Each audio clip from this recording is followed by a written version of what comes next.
Sivananda and Veda தியான பீடத்தின் சார்பாக சகோதர சகோதரிகள் அனைவருக்கும் ஆத்ம வணக்கம். நாம் இன்று சிந்திக்க இருக்கும் தலைப்பு சிவமில்லையே சக்தி இல்லை, சக்தி இல்லையே சிவமில்லை என்ற தலைப்பிலே சிந்திக்கலாம். இந்த வார்த்தையை கேட்டவுடனே நாம் அனைவருக்கும் ஞாபகம் வருவது திருவிளையாடல் படமும் திரு சிவாஜி கணேசன் ஐயா அவர்களையும் தான் நம்ம அனைவருக்கும் ஞாபகம் வரும். அந்த வகையிலே அந்த திரைப்படம் நமது ஆழ்மனதிலே பதிந்திருக்கும். சிவமில்லையேல் சக்தி இல்லை, சக்தி இல்லையேல் சிவமில்லை என்பதன் உண்மையான தாற்பயம் என்னவென்றால், உயிரணுவே சிவம்.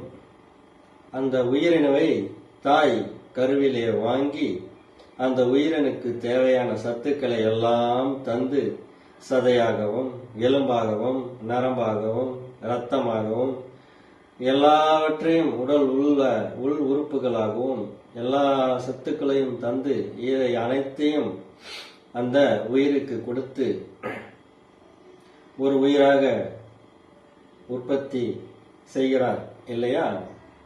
அதுவே சக்தி. உயிரணுவே சிவம்.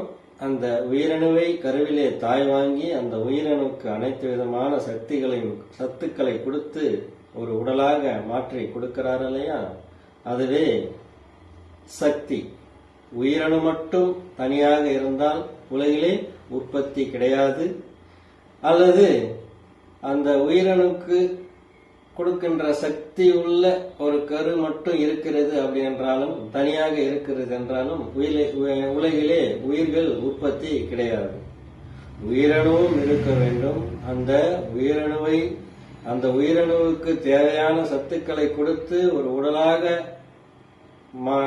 கொடுத்து இந்த உலகுக்கு கொடுக்கின்ற கருவும் தேவை. இவை இரண்டும் இருந்தால் மட்டுமே உலகிலே உயிர்கள் உற்பத்தி நடக்கும். இவை இரண்டும் தனித்தனியாக இருந்தால் உலகிலே உயிர்களின் உற்பத்தி இருக்காது.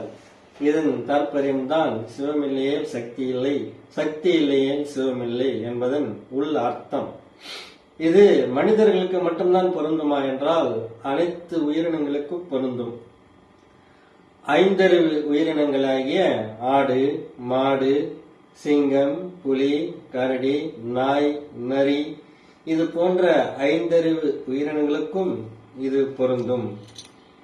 நான்கறிவு உயிரினங்களாகிய தேல், நண்டு, பாம்பு இது போன்ற உயிரினங்களுக்கும் இது பொருந்தும். மூன்றறிவு உயிரினங்களாகிய பூச்சி இனங்கள், வண்டு, பட்டாம்பூச்சி இது போன்ற வண்டு இனங்கள், பூச்சி இனங்களுக்கும் இது பொருந்தும். இரண்டறிவு உயிரினங்களாகிய நத்தை, மண்புழு போன்ற உயிரினங்களுக்கும் இது பொருந்தும்.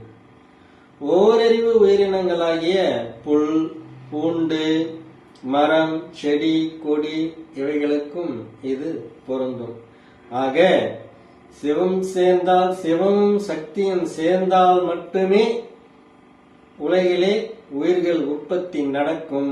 இவை இரண்டும் தனித்தனியாக இருந்தால் உலகிலே உயிர்கள் உற்பத்தி இருக்காது. இதன் தாற்பயமே சிவம் இல்லையே சக்தி இல்லை, சக்தி இல்லையே சிவம் இல்லை என்பதன் தாற்பயம். இது இன்னும் எப்படி விலைக்கு சொல்லலாம் என்றால், நாம் பேச்சு மொழியிலே ஒரு வார்த்தையை நம் முன்னோர்கள் கையாள்வார்கள்.